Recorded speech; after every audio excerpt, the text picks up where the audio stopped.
C'était vraiment un miracle. C'était un mardi après-midi et Fatima, une maman syrienne originaire d'Alep, avait convaincu une amie de changer ses plans pour la journée. Elle n'avait pas réalisé à quel point cette décision allait s'avérer cruciale.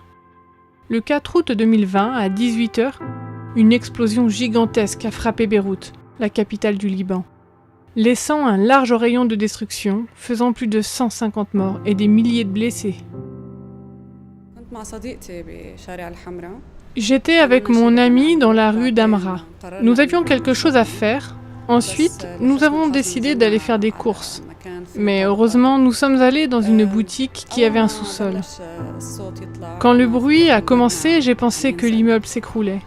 Les gens ont commencé à avoir peur. C'était la panique.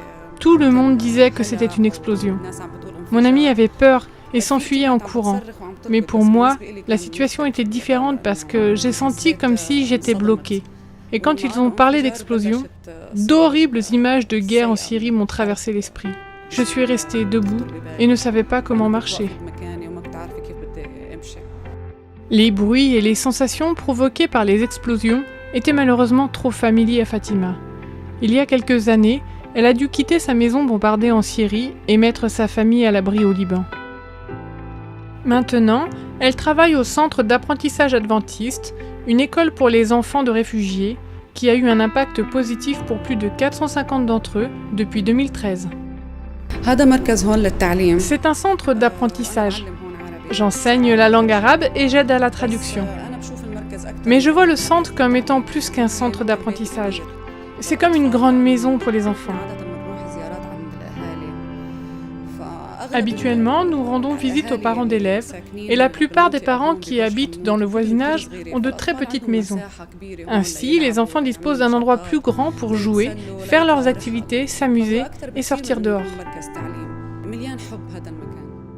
Malgré l'instabilité constante du Liban et la crise sanitaire du Covid-19, le centre d'apprentissage adventiste était prêt pour démarrer les classes assez tôt.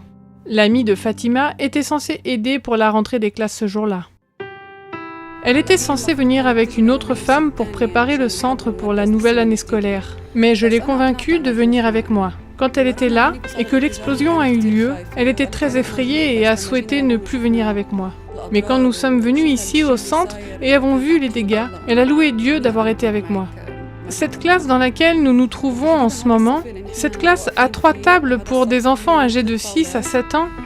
Quand nous sommes arrivés et que nous avons vu que le verre était brisé, j'ai dit « Dieu merci, les enfants n'étaient pas là, car il y aurait certainement eu des blessés. » Les enseignants et le personnel du centre d'apprentissage croient que Dieu peut faire tout concourir pour notre bien.